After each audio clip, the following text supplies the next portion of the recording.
พูดกันได้มาปรุงหม้อแต่เกิดเหตุการณ์บ่คาดคิดไฟได้ไม่พาปรุงหม้อสบายดีทุกคนมื้อนี้ก็เป็นมื้อวันเสาร์เป็นมื้อที่ยังพูดพักโรงเรียนมาเบิ่งกันว่าคำพูดจะได้เรียนอย่างช่วยพ่อแม่แดคนอื่นเบิดคำพูดตื่นมาก็ได้มาล้างถ้วยล้างบ่วงล้างโคกล้างซ่าต่อมาคำพูดก็ได้มากวาดเดินบ้านมากวาดขี้เหงื่อกวาดใบไม้แล้วเพื่อขนมนี้กูแม่นไผยี่ใส่มาทิ่มดอกคำพูดนี่กินเองทิ่มเองจนท้ายก็ได้มากวาดเองทุกคนอาจจะสงสัยว่าเสียงคำพูดเป็นหยังที่จริงแล้วคำพูดบ่สบายเป็นไข้หวัดเจ็บคอแล้วก็เป็นไข้ออกจุ่มหนักหลังจากกวาดเดือนบ้านแล้วคำพูดก็มาตากเครื่องต่อเครื่องนี้บ่แม่นคำพูดซักเองดอกเครื่องนี้เป็นแม่คำพูดซักปั้นไว้ให้แต่เช้าคำพูดมีแต่ตากซื่อๆคำพูดเฮ็ดเวียกเฮือนสอนสู่แนวเด้อเพราะพ่อแม่บ่มีลูกผู้หญิงพูดเป็นลูกไสล่าที่อาศัยอยู่นำพ่อแม่จากคำพูดตากเครื่องแล้วคำพูดก็หิวข้าว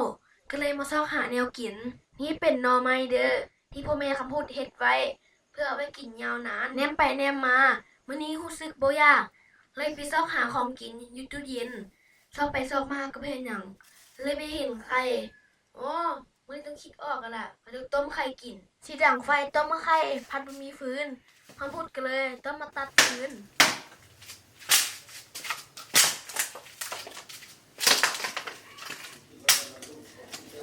ตอนตัดฟืนผ้ากับบ่เข้าคำพูดกันเลยได้เอามือหลังมาช่วยเหยียบจนมันกะว่าพอได้ว่าจะดังไฟได้คำพูดก็เก็บเอาห่วมเอากำไปเอาหลังจากตัดฟืนได้มาแล้วก็มาฮอดขั้นตอนเกียมดังไฟวิธีการดังไฟของคำพูดก็จะประมาณนี้เด้ออันที่คำพูดจุดหั่นมันก็เป็นยางตีนรถจุดแล้วก็ใส่ในเตาแล้วบ้านอื่นเด้ดังไฟวิธีใดแนะนำคำพูดในเด้อหลังจากก่อไฟแล้วคำพูดก็จะหม้อมาใส่น้ำพอประมาณแล้วก็ไปใส่เตาไฟแล้วก็เอาไข่มาใส่ระวังรอท่าไข่สุกคำพูดก็ได้มาลิ้นน้ำหมาตัวนี้ไปขอคำพูดเองเด้อคำพูดเลี้ยงมันมาแต่น้อยมันมีชื่อว่าคำผาน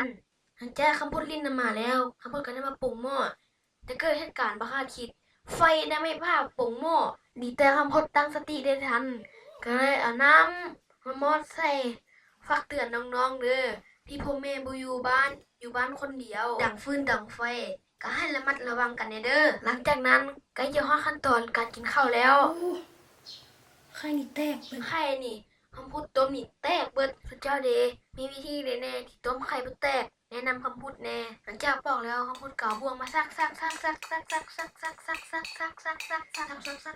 ไปจนมันแกะแม็กกี้ใส่แม็กกี้น่ะใส่หลายบ่ได้เด้อมันสิเค็มหลังจากนั้นก็สิได้กินข้าวแล้วพวกเลยมาปั้นข้าวนี่ปั้นใหญ่ๆรถปั้นเอา